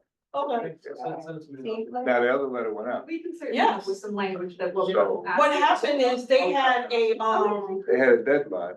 they had a deadline and there was a form letter that we submitted along with like a questionnaire. So you submit the letter with the questionnaire and it went out to meet that deadline. And the deadline is, The deadline It was passed, the right? 14th. Because they had a press conference, right? Yes, yes. Yeah, so the controller's press conference is. It was the control and HPD. The controller's office called us And I then called Victor and he said, hold the executive committee. I mean, let's just acknowledge that HPD has refused to come to our committee meetings because they don't do evening meetings. Like, and they don't come to your borough service. No, they meetings don't. either, They don't. Because I guess they don't. Meetings, right? So. We did get a different story from Anthony Carrion, so we need to give him the Anthony Carrion opportunity. doesn't work for HPD. I know, we reached out to them for it on our behalf. My So role- who is our rep at HPD? Okay, okay. Okay. You know, they give us the. Anybody know Leroy Williams? Was he with HPD? He's with HPD now? He's with HPD. Who? Leroy Williams. Yeah, I know him. Oh, from Niger? Yeah. HPD. He used to come to our meetings. Oh, everybody knows Leroy Williams, I do. Yeah. But you know everybody. Did you know he was in HPD? I didn't know that. All right, so we will draft a letter. We call it that, so, yeah, and we want them to come and present, that's basically what it is. Yes. All right, where are we? I'm Cannabis. looking for the letter. Yeah. Yeah, quickly. Yeah. So cannabis, as I stated earlier, we've been working diligently to modify the rules and guidelines we'll be using and started to use, but we'll be looking to use moving forward for new applicants that come before us. And I think that the guidelines and the rules are pretty straightforward. Our goal and intention is to have people come before us, the task force, and engage with us for us to know what their intentions are, to make sure that the intentions are to be supportive and a member of the CB. And so this guidelines are being presented before you, and I don't know if other task force members wanted to say anything or weigh in, because the goal would then to be to present it at general, so that people know that we are very actively involved in terms of having our finger on the pulse of what's going on in the community. So I wanted to make sure I state that. Go ahead, Daria. I just, was looking at them on distance on number 2. Yeah, The part or establishment located with children daycare was not a part of what we voted on. That was taken out, that wasn't there. okay, we can make an amendment, because that's what I shared with the task force, but just use the opportunity to tighten it up. So number 2, we're removing. No, just the part or establishment location with children daycare, Okay, that's not part of it. I have, number 1, this is a beautifully written resolution. Number 2, I have a question about the hours of operation. yeah. Why would we allow for on-site consumption until 2 AM, but not allow for retail sale after midnight? I would imagine it'd be the reverse. No, it's like a liquor store can only be open. We were looking at SLA and comparing it. And liquor stores can't be open past midnight, but if it's a bar, it can be open until 2 AM. No, it's okay. Was there anything else? No, that's why, because I'm hoping to put this monkey, or whatever the metaphor is, to bed, because it's been a monkey on my back. But we want to make sure that we are thoughtful, do the right thing, so that we can move forward. And also what I took the liberty of doing too is to add, I've shared this with you all before, but the application that we actually sent out to new applicants. You'll see this application is pretty thorough, and we go through it. As task force members and other members, I want to also thank Uniform Services, because they've been working with us, and some of other members who find this subject matter to be of importance. In any case, this application is going out to applicants. They submit it back, we go through it, and then we go over it with them and asking extensive questions. So I think we do a very good job in terms of trying to understand that potential player coming into our community to make sure that they are invested and want to do the right thing. Joyce? Just wanted to add that what you're doing, Yes. is helping the police. I actually swore a different type of police. They dress differently. They went to, one of the stores on, Amsterdam Avenue, I think maybe 147th Street. Two of them were outside and two of them were inside. Okay. They were dressed, the uniform was totally different. Really? And yeah, and That might be the same place that was just mentioned earlier, Joyce, because you were late, that was closed, right? The one on 145th, 140. Oh, is that Amsterdam? Amsterdam. No, I was driving around, looking Yeah. for parking for 45 minutes. Right, she said you're not- But yeah, I didn't get a chance to go back and see what was happening, but I saw that, They were in the bodega, they were on the bodega? no, it was a smoke shop. There's a smoke shop at one seven? Okay. So it wasn't, yeah, I'm good. And in any case, Joyce, thank you for sharing that. You know, our goal is also to engage with our precincts to get a report out. So with that friendly amendment or that change that Dario brought to our attention, I want to ask for, yes, Second. yes, Yep. unanimous consent, second, good. So I'll make that edit and then we can present the chair to, at the, general board meeting. With the amendment. With the friendly amendment, that's right. For Thank my you. notes, I'm sorry, I stepped out. No, so the change will be, No, that's fine. okay, I'm asking about strategic planning, that reso. Is it going to be drafted? Can we do liquor license first? No. Okay, Sure. okay. will the owner be listed under the LLC? Are you asking a question to me? With the cannabis. I mean, I would say yes, and that's a caveat, because we have found that when we've met with various applicants, that the owner can sometimes be questionable, and we try to get at that, so. I think we should put, friendly amendment owner, partners. Which are on the application? Yes, I Okay. think owners and any partners. Oh, and which one is that, please, so I can make that amendment? You have, That is on the application, Which question? on the application, Okay. number one. It says applicant owner / contact, so did you want? Yeah, partners. Okay, Yeah, maybe it should be applicant owner, not contact, just one of that owner. well, we flash partners, okay. Yes. But the contact, Owner, and, no, I think Now- partners should be separate, oh, because if, they might be, they might be separate. and we- all right, I'll make that change as well.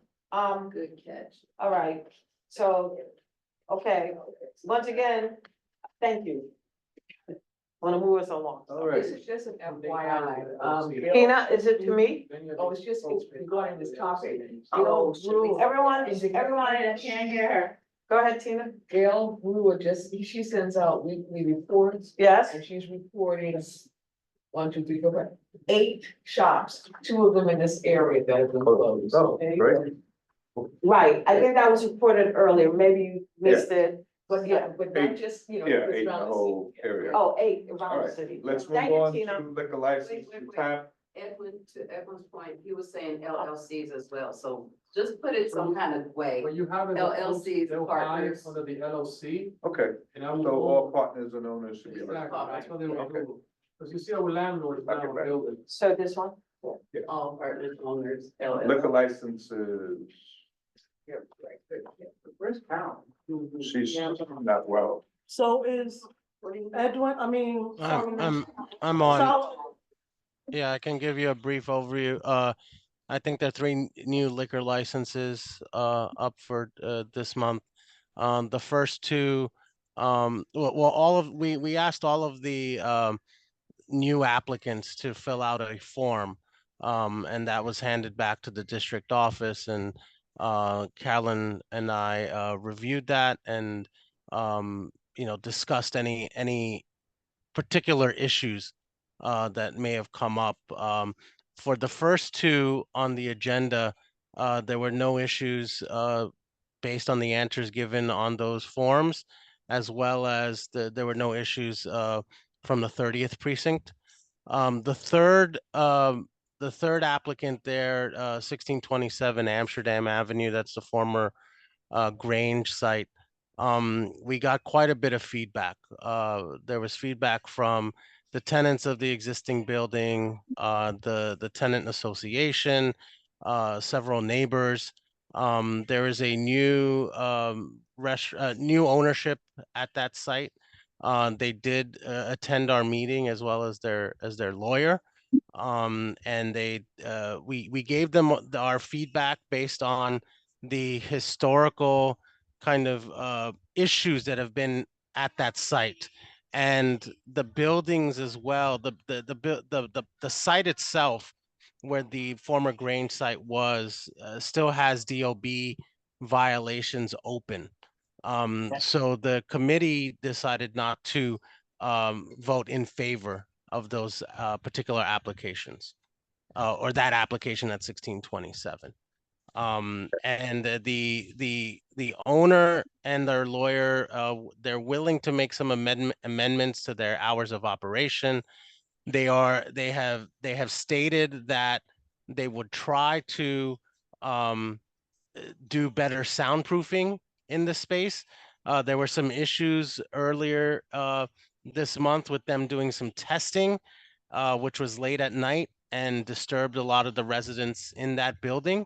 And residents came to testify at the committee meeting, just letting us know of 2 occurrences, and had asked the owners to take into consideration that a lot of the tenants are, work very early in the morning, or are elderly, or have health issues. So they heard, hopefully they've heard that. They stated that they would try to work with the community and with the tenants there. But at this particular time, the committee decided not to vote in favor of that particular liquor license. Also be noted that it's the 2-6 precinct and they do object. Your form says there's no objections, but the 2-6 has objected to this as well. Okay.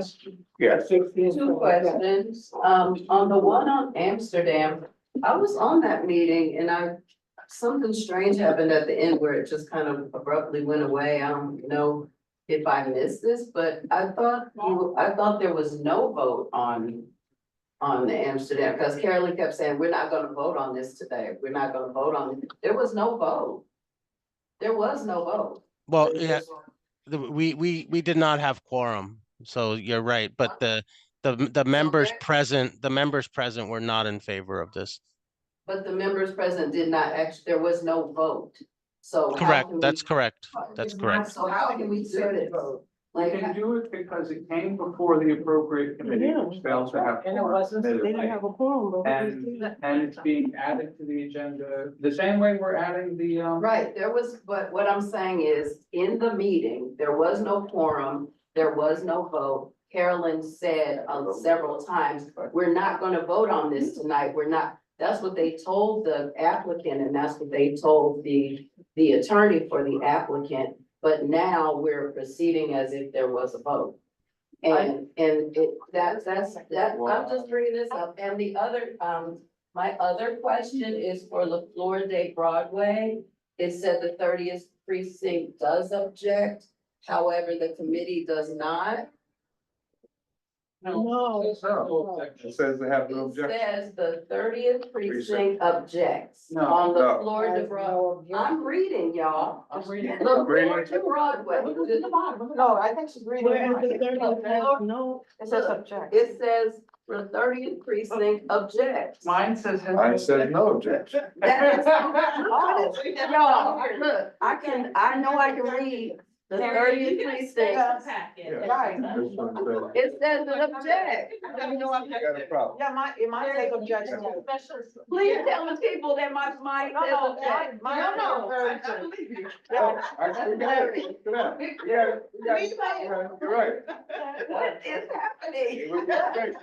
That's Twilight. Wait, All right. You did the So- reality really quickly. It appears to be an issue with some say object, some say Yeah. object. Got it. So. But back to Amsterdam, don't we actually have to have a vote in order to send it through? And there was no vote. We do not. The executive Because- committee. We can vote on that. Exactly. We can do that right now. That's part of the reason why we do this, exactly. Yeah. Better than you. If you imagine a meeting never has quorum, it can't sit still. Well, I understand that, but when the chair says several times to the applicant, we're not gonna vote on this today, we're not gonna vote on this today, and then it comes to exec, and it says that it, you know, she told them our next meeting is in September. So that's what the applicant walked away thinking, and here we are Right, but we're gonna vote on with it the here. vote. Yeah, and there's a reason we have to vote on it here, which is that the applicant can still apply to the SLA right now, I'm stopping them. And the SLA doesn't have to wait for our vote. The SLA should proceed, and as long as they come before us, they can say, well, the community board never voted on it, so proceed with our application. I have a recommendation on this, which is I am in favor of opposing the liquor license there. I am also in favor then of continued dialogue between the tenants, the community board, and the proprietors of the restaurants. Right. And readdressing this in a new reso perhaps in September. But I think one thing that this board has only ever attempted once in my memory is asking the SLA to impose stipulations on a license. And we did that in like 2017, maybe, for 701 West 135th Street, where they were gonna open 3 new places at once. And so one of the things to do maybe over the summer is have a conversation as to what the tenant concerns are and what legal mandates they would want to see on the restaurant that the SLA could put into the license, because the SLA does that all the time for community boards that are much less friendly to liquor licenses than we are. But it's a useful tool, because then if they vote, right now, if we have a bad actor and we've already voted and they've got their license, we have to wait till they come up for renewal before we can make an impact. Right. If there's a stipulation in their license and they violate the stip, the SLA can act right away. Oh, okay, that's good to know. Yes. Agreed. Yes, I was under the impression, because I was also at that meeting, that we wanted to have further dialogue with those owners so that they were clear in terms of what the concerns were, so they wouldn't proceed unless those concerns were Right. addressed. And let's be clear, there are serious things to look at that have happened to the people in this building. However, these are new applicants, new owners coming in. They are not the ones who did it to the people. But the landlord is an issue as well there. Right. And the soundproofing that they said they have, they don't have. So the dialogue would have to be with the residents, us, and them, as far as soundproofing, Right. the hours of operation, of what is gonna go on there, before we can move forward. Because just listening to the tenants from that building. They got a lot of seniors, issues. Right, so I would be skeptical of anyone coming in saying they're gonna have a club, music. Well, they said. And shouldn't the CO be looked at because they're using some apartments as SROs? Well, they illegally combined retail, yes, the other piece. So it's being, the certificate of occupancy is incorrect? It's also, no, it's not, they don't have a certificate of occupancy, so if you were to ask the folks asking for the license, how many people can safely be there? I would love to hear that number, because they don't have one. Okay. There's no certificate of occupancy in the building. Right now, the building is in violation because of the SRO they created. Right. That SRO, the DOB gave them a violation twice. So besides the point of the restaurant, the building is in current violation. Okay, but we're dealing with the. Yes, Is there a group of residents in the building that we're willing to meet with the Yes, new people, the new owners and us? yeah, but the building is in violation, the entire building, and that includes the restaurant. Because they cannot tell, they don't have They don't have a fire inspection. So they cannot tell you how many people can safely be in that place. Gotcha. Alright. So if we were to approve this, and they were to move along, and if fire happens, this was approved without a CFO of that property. So who does that? Is that HPD? Like why don't we talk about who is responsible for all of these real issues instead of putting it on a new business owner? Well, that's up to the new business owners. Who are the new business? Wait. 1 second, 1 second, Is it HPD? 1 second. New business owner, if he wants to occupy that space, he has to take care of these issues. How do you, Not- who is responsible for He it? needs to find that out. DOB, DOB. right. And the other thing is that it's under an LLC, 1627, that LLC is exactly the same name for the building's LLC. So who are the other owners with that LLC? Okay. What? What? Look at the DOB violation, look at the LLC name, and look at the LLC that is applying for this license. Amazing. Are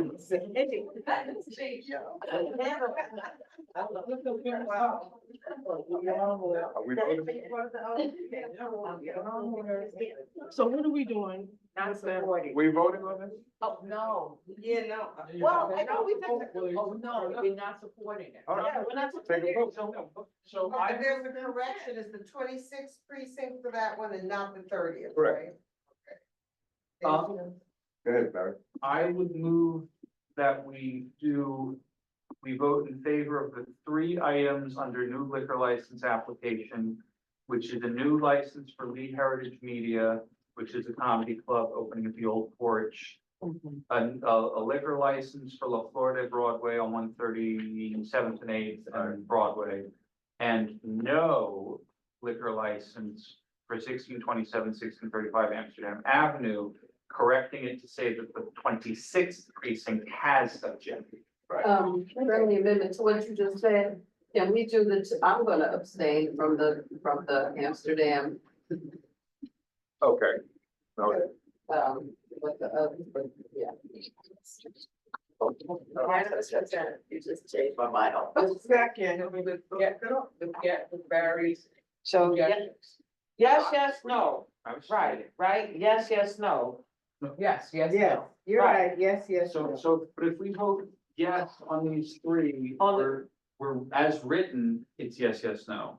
So if you support the output in this letter or reso, just vote yes. If you, I don't know. Can we just do lost. unanimous Yeah. consent for the first 2 Right. and Yeah, then? 1627 is a no. Unanimous consent for the first. So I 2. think Dario wants to go through a roll. For the No, third I one. do not. I'm saying, I just want to abstain from the final one. The first 2, we can do unanimous consent. So the first 2 are unanimous consent. Any Second. objections to that? No. Second. No. The last, And the last one, I just want to abstain and I don't know. so we have to go through a vote for the last. one. She's abstaining. Oh, she's abstaining. Yeah, abstaining, so she don't have to vote yes or no.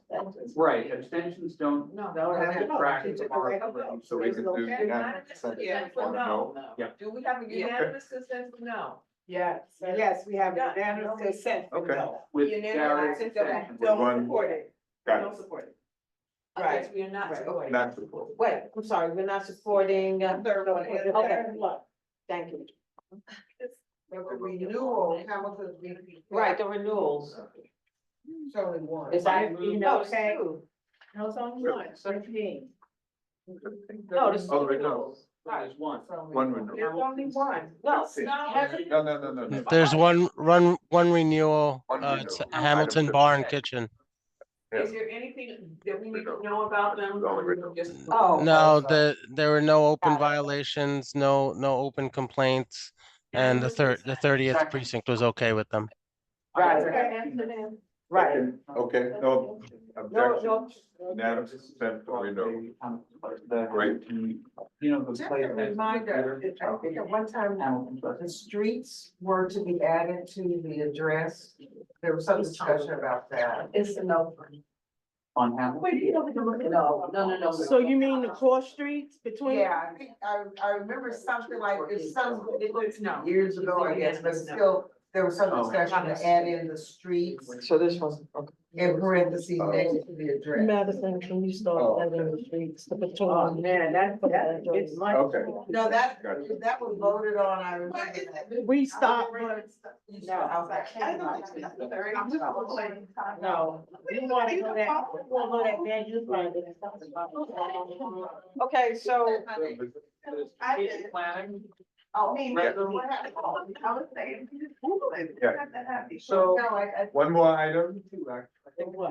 One, I move that we put on the agenda a placeholder item for regarding the city of Yes, zoning for housing opportunity text amendment to be produced and set forth at Monday's housing meeting. Okay. We haven't written it yet, we just heard it, but Oh, that's right. I don't know. City of Yes is not sounding good to me at all. well, the deadline for us to comment is June 30th. So we'd like to have a reso to vote on Thursday. So we're voting on a reso that's in operation? Yeah. Yeah. Presented at the deadline. They need a, how do you do that? There's like several different questions. Have an overall, so if you look at what we did for the last city of Yes, which was. Right. We went through each proposal and we gave feedback on each proposal and we cited the parts in the zoning text that we thought they were messing up. Right. Like we didn't want crematoria in residential buildings. That's my favorite. That's so obvious. Why would they, oh, come on, man. We're also talking through this on Monday at our age list meeting. Yes. So the reso would be a combination of everything? The reso would be, they have what, 6 proposals? They've broken things down, it's basically. It's 9. Okay, so we would probably, and the 9 had subcomponents, so we'd probably have a paragraph on one. And we would write what we like about it and what we So don't. it's individual, okay. This is the. I mean, you know, you should look out. I thought.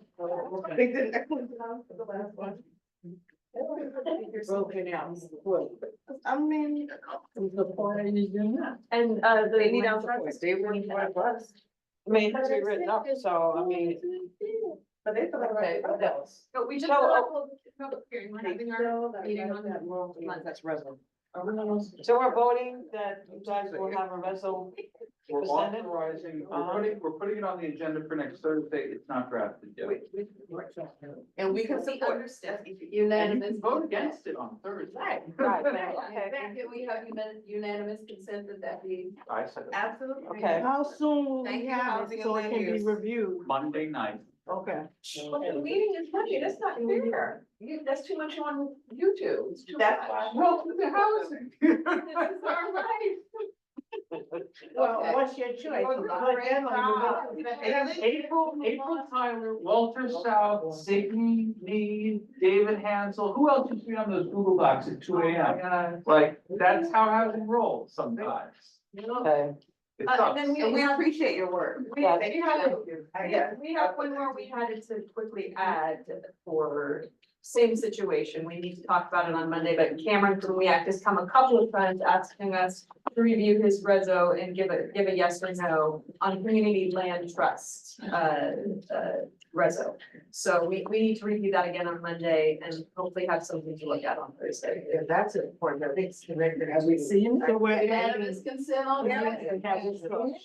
Yeah. Housing has, yes, this month. Oh, the digital community land, okay, I haven't seen it, all right. Okay. We'll put it around after Monday as well. Yeah, that's easier because he's already pre-written something for us. Thank you. Barry had another item. Yeah, so item four is on your agenda. And it is coming out of strategic planning. And it is prompted in part by a push from State Senator Cordell Clare and the Interfaith Commission on Housing Equity, I want to say. Yeah. And they want to blow up the Columbia General Project Plan in Manhattanville, which we understand the sentiment, I think we all would, except the general project plan is the only thing that is enforcing the community benefits agreement.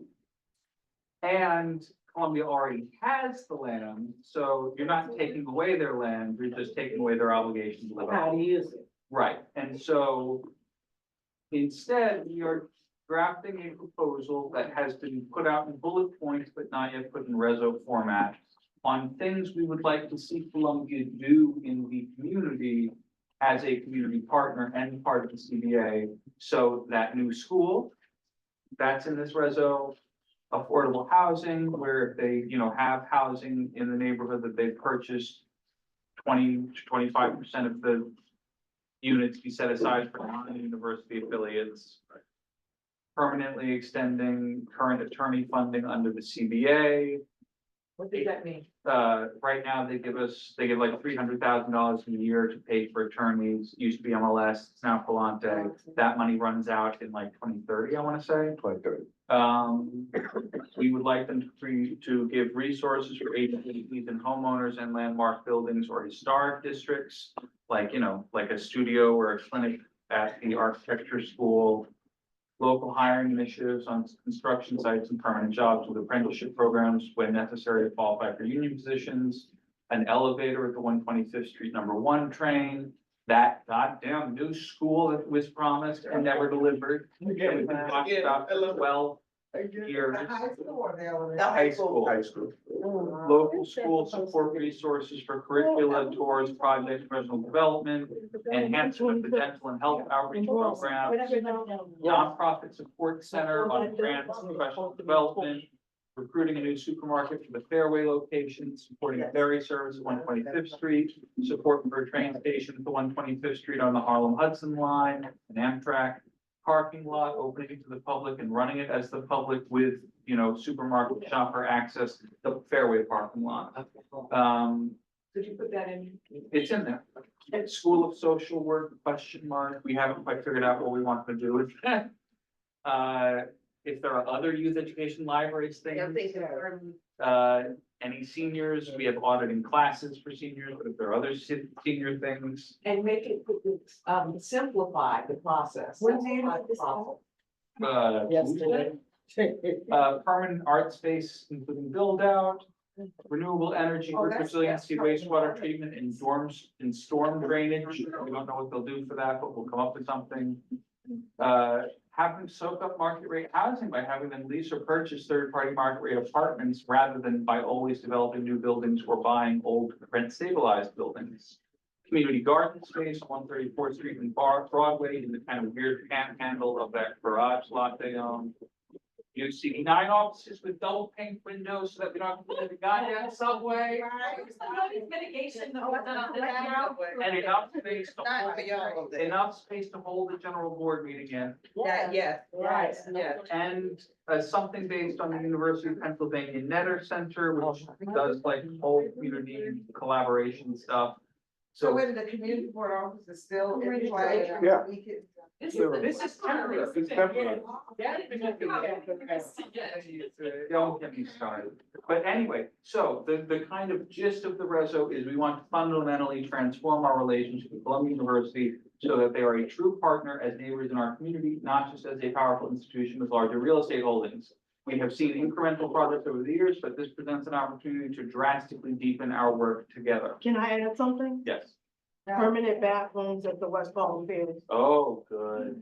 That's Can nice. I add something? Wait, two different things. Well, wait. That permanent bathroom money ain't got nothing to do with Columbia anymore. That's the Parks Department. Put that money up there. That's where it belongs. Is there a possibility of putting something about limiting the That's what we use of put in eminent the- domain? Okay. Going No. forward? You have touched every law. Here we go. Okay, so the Interfaith Commission on Housing Equity keeps putting out these goddamn videos saying that Columbia University has the right to use eminent domain to acquire 200,000 square feet of lot acreage every year. That is an either inadvertent or deliberate misreading of the general project plan.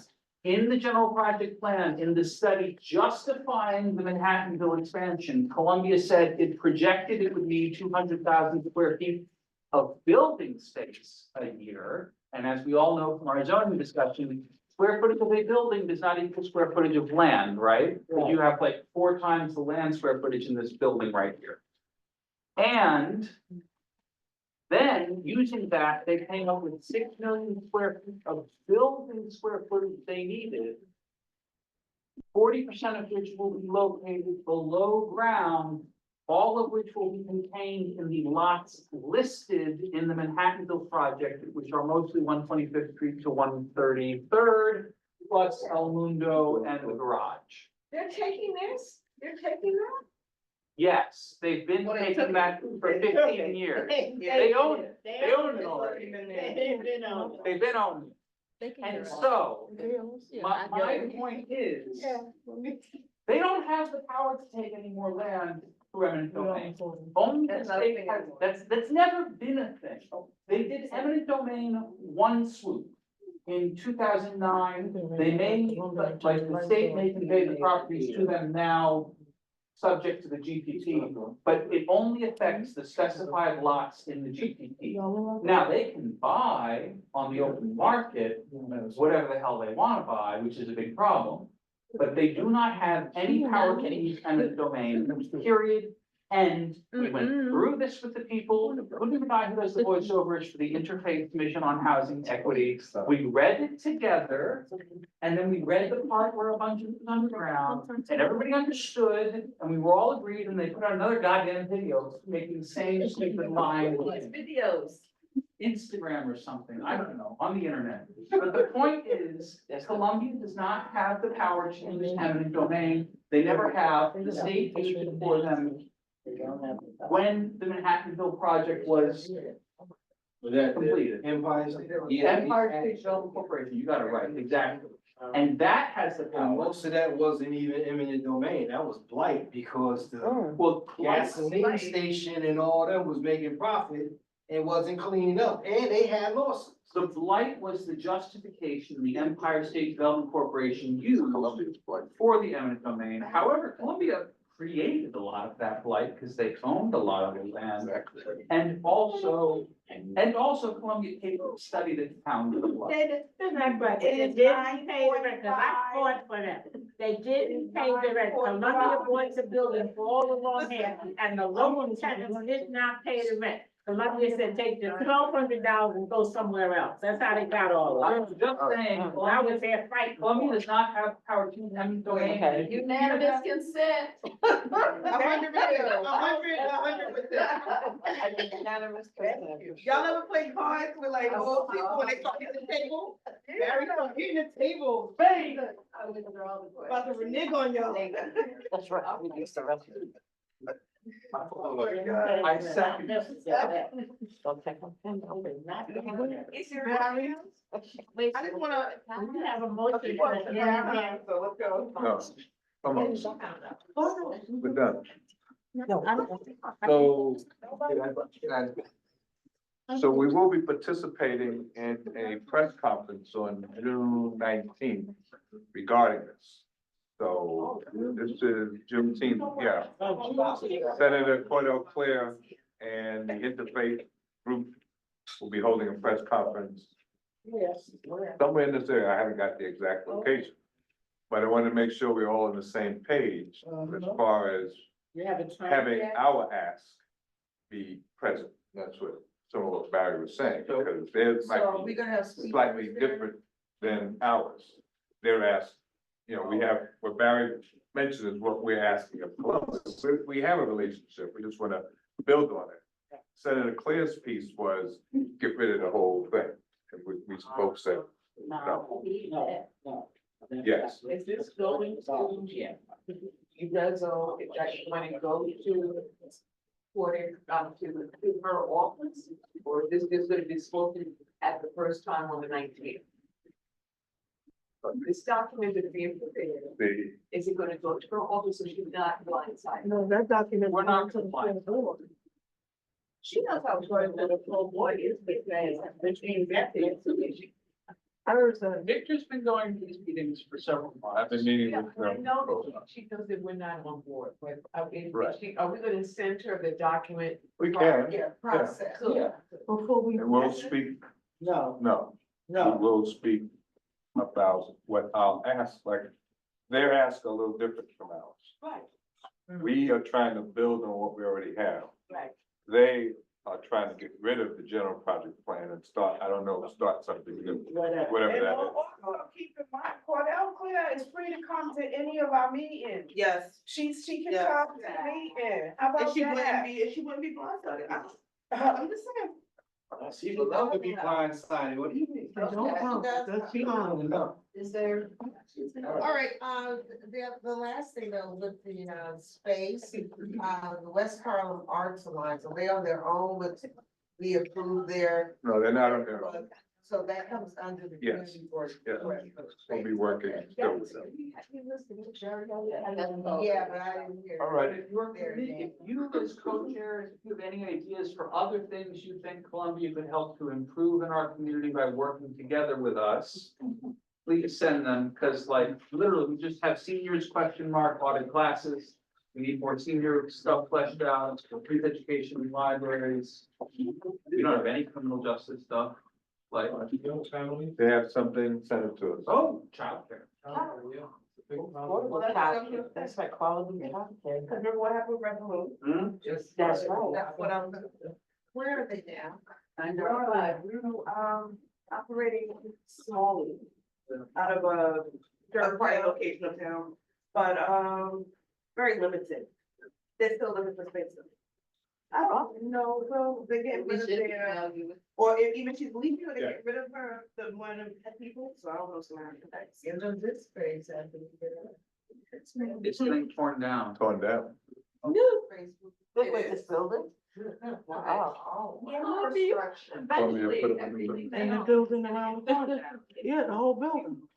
Oh. Yeah, they're, so the residents will be, there will be new buildings built on the site of the laundromat at Old Broadway and 125th Street, which Columbia owns.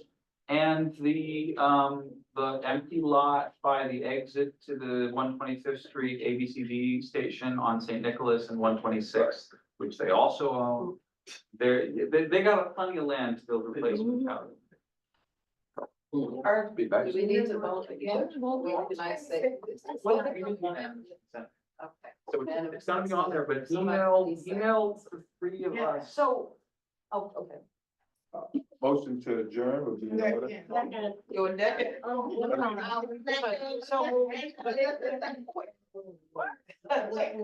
Everyone has a meeting. If y'all don't